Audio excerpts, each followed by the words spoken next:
राधे राधे। आप सबको राधे सके चैनल में आप सबका स्वागत है। भगवान से प्रार्थना करते हैं कि आप सब लोग सुरक्षित होंगे, सुखी होंगे। अब जैसे कि आप लोग जानते हैं कि श्राद्ध पक्ष चल रहा है। श्राद्ध पक्ष में आने वाली अश्विनी शुक्ल पक्ष की एकादशी को पापा कुंसा एकादशी कहते हैं। इसका भी बड़ा महत्व है। इसकी कहानी कुछ इस प्रकार है। राधे राधे। युधिष्ठिर ने देवकी नंदन श्री कृष्ण ने पूछा, भगवान कृपा करके यह बताइए कि अश्विनी माह के शुक्ल पक्ष की एकादशी का क्या नाम है। भगवान श्री कृष्ण उत्तर देने लगे, राजन, अश्विनी माह के शुक्ल पक्ष की एकादशी का नाम पापा कुंसा एकादशी है। यह बहुत श्रेष्ठ और पापों को उखाड़कर फेंकने वाली है। इस एकादशी के दिन मनुष्य को अपने मन की इच्छा पूरी हो जाने के लिए स्वर्ग और मोक्ष के दाता पद्मनाभ नामक मुझे वासुदेव की पूजा करनी चाहिए। इंद्रियों को नियंत्रण करते हुए मुनि लोग जिस फल को लंबे समय तक कठिन तपस्या करके प्राप्त कर पाते हैं, वह फल इस एकादशी के दिन भगवान गरुण ध्वज को प्रणाम करने से मिल जाता है। पृथ्वी पर जितने तीर्थ और पवित्र पूजा स्थल, उन सब की सेवा का फल भगवान विष्णु के नाम का कीर्तन कर लेने मात्र से प्राप्त हो जाता है। जो प्राणी शंकर गदा धनुषधारी सर्वव्यापक भगवान जगन्नाथ की शरण प्राप्त कर लेते हैं, उन्हें कभी यमलोक की यातना नहीं सहनी पड़ती। यदि कोई अन्य कारणवश भी एकादशी का व्रत कर ले तो उसे यम यातना नहीं भोगनी पड़ती। पर यह ध्यान रखने की बात है कि विष्णु भगवान के भक्त को कभी भगवान शिव की निंदा नहीं करनी चाहिए।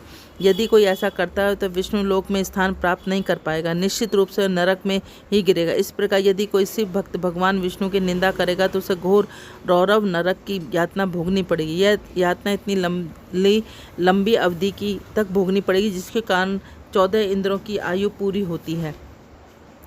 पापा कुंसा एकादशी को स्वर्ग और मोक्ष प्रदान करने वाली है, साथ ही शरीर के रोगों से बचाकर सुंदर स्त्री, धन व मित्र भी प्राप्त करती है।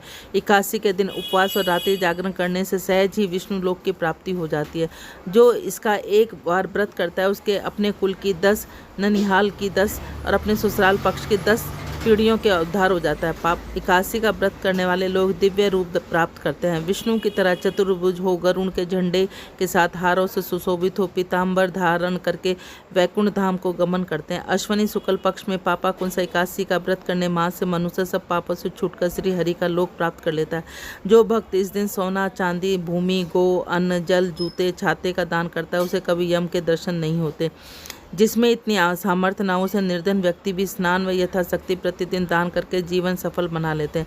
जो लोग हवन, यज्ञ, स्नान, जप, ध्यान आदि पुण्य कर्म करते हैं उन्हें भयंकर यम यातना के कभी दर्शन भी नहीं होते। संसार में जो भी लंबी आयु वाले वैभवशाली, कुलीन और स्वस्थ लोग दिखाई पड़ते हैं उन्हें अपने पुण्य प्राप्त किए हुए होते हैं। पुण्य करने वाले लोगों की ऐसी स्थिति हो जाती है। सभी बातों का सार यह है कि पाप करने वालों की बुरी गति होती है और धर्म करने वाले सुखपूर्वक जीवन व्यतीत करके स्वर्ग को चले जाते हैं। बोलो राधे राधे। पापा कुंज एकादशी में विष्णु भगवान की पूजा होती है, सवाए का आहार लिया जाता है। बोलो राधे राधे।